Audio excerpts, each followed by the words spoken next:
اور مسا بھی ثابت ہے، دونوں چیزیں وہ الگ سے لفظ مسا ہے. جی وہ ایک زیادہ ٹیکنیکل بحث ہے، میں اس طرف نہیں جاتا، پھر اور چیز شروع ہو جائے گی فی الوقت میں. اور قرآن میں ہے کہ جب تم جنبی ہو تو تم نے غسل کرنا ہے. اور غسل عرف عام میں جسے غسل کہا جاتا ہے وہ یہ ہے کہ آپ نے ظاہری بدن جو سامنے نظر آ رہا ہے اس کے اوپر پانی بہانا ہے، بس ظاہری بدن کے اوپر. ٹھیک ہو گیا. تلقین کی کیا حیثیت ہے شریعت میں؟ مردے کو تلقین کرنا، اسے کچھ سنانا ثابت ہے؟ کوئی ثابت نہیں ہے، یہ صوفیاء کی گھڑی ہوئی خرافات ہیں. جی قبر کے اوپر کھڑے ہو کے آپ اذان دیں، انگلی رکھ کے کریں. حدیث میں صرف یہ ملتا ہے، سنن ابی داؤد کے اندر حدیث ہے، جب اپنے بھائی کو دفنا چکو تو قبر میں سوالات کی استقامت کے لیے دعا کرو، بس یہ چیز ہے.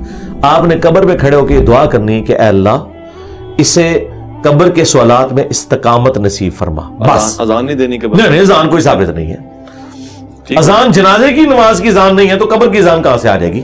لاجیکلی سپیکنگ کہ جو نماز ہے جنازے کی اس کی اذان تو کوئی نہیں ہو رہی ہے، اور جہاں نماز بھی کوئی نہیں، قبر پہ صرف دعا کرنی، اس کی اذان کہاں سے آ گئی؟ ہمارے ایک چاہنے والے پوچھ رہے تھے کہ کیا حضور پاک صلی اللہ علیہ وآلہ وسلم نے کبھی کسی غیر مسلم کا جنازہ پڑھایا ہے؟ نہیں، کبھی نہیں پڑھایا. منافق کا پڑھایا تھا، غیر مسلم کا نہیں پڑھایا. وہ بھی قانوناً چونکہ مسلمان تھا اس لیے پڑھایا، اور بعد میں اس سے بھی منع کر دیا گیا سورہ توبہ میں. نہ تو آپ نے کسی منافق کی قبر پہ کھڑے ہونا ہے، نہ اس کے لیے دعا کرنی. غیر مسلم کا جنازہ نہیں پڑھایا کیونکہ جنازے کے اندر آپ دعائیں مغفرت کرتے ہیں، اور سورہ توبہ کی آیات ہے کسی نبی اور کسی اہل ایمان کے لیے شایع نہیں کہ چاہے اس کا کوئی قریبی رشتہ دار بھی کفر کی حالت میں مرا ہو کہ اس کے لیے دعا کرے. جب دعا نہیں کی جا سکتی تو جنازہ تو دعائیں مغفرت ہے، وہ ہو ہی نہیں سکتی. ماشاءاللہ واضح ہو گیا. بہت بہت شکریہ انجینئر محمد علی مرزا صاحب، آپ نے ہمیشہ ہماری رہنمائی فرمائی اور بہت ہی آسان انداز سے. زرمن پروگرام کو آپ نے دیکھا اور بہت ہی ایک خوبصورت سا جائزہ آپ نے موت، عالم موت، پھر برزخ، اور اس کے بعد یہاں تک کہ ہم قبر تک بھی پہنچے.